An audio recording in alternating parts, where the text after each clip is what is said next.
Bonjour Alain Roland. Bonjour. Je le disais, vous êtes fondateur de la société Station E, Oui, fondée en 2018, 2018, tout à c'est fait. ça. Première question, comme un peu tout le monde, l'optimisme pour vous, c'est quoi?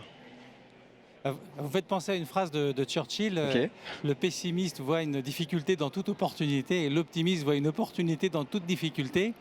Il y a une start-up, moi je suis plutôt de la deuxième catégorie. Voilà. Alors qui est justement Station E? Station E, c'est en fait une entreprise que j'ai fondée et nous investissons dans les territoires et nous déployons des stations dites multiservices qui intègrent des services de recharge électrique et nous allons là où les villes souhaitent nous accueillir nos investissements.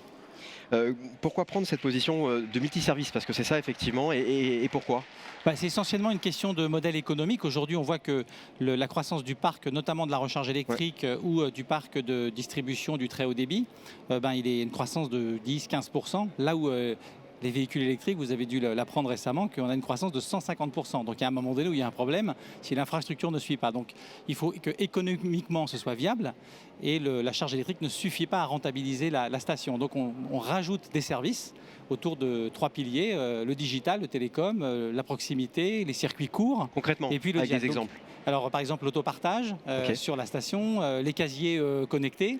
Le digital, ça va être des réseaux pour les objets connectés, des réseaux pour les capteurs de pollen, de pollution, des capteurs de température nécessaires à la ville intelligente. Et puis quand on a toutes ces données, on peut les exploiter, les analyser et rendre des services à des agents économiques qui sont intéressés pour exploiter ces données. Parmi les bénéfices, il y a aussi, j'imagine, la création d'emplois, d'un écosystème. Alors exactement, quand on crée une station, une plateforme qui est en fait un écosystème d'affaires, on a tout un tas d'agents économiques comme des startups qui par exemple peuvent venir sur nos stations et ils feront un incubateur, une startup qui aurait créé par exemple une solution avec des caméras thermiques, Ouais. elle va pouvoir avoir l'infrastructure pour venir la positionner là où aujourd'hui elle n'a que la brique technologique et elle ne peut pas se développer. À quelle étape du projet en êtes-vous aujourd'hui? Quels sont les objectifs que vous êtes fixés? Alors on a démarré le produit industriel il y a un peu plus d'un an, on a commencé le déploiement, on aura 200 stations cette année installées sur le territoire. Je pense que ce sera dans le Grand Est et en Bretagne et en Île-de-France principalement. Et puis à partir de 2022, on va déployer 500 sites par trimestre sur toute la France. Comment on a effectivement des collectivités, des élus qui nous regardent aujourd'hui? Comment on peut vous contacter? Alors on a déjà un site internet sur Bien lequel sûr. il y a effectivement un mail. Et puis derrière, ce qui est important de préciser, c'est qu'on investit sans demander aucun budget à la collectivité ni aux propriétaires privés. Et donc qui n'hésitent pas à nous contacter parce que nous allons investir nos fonds propres là où effectivement on est accueilli en priorité. Voilà.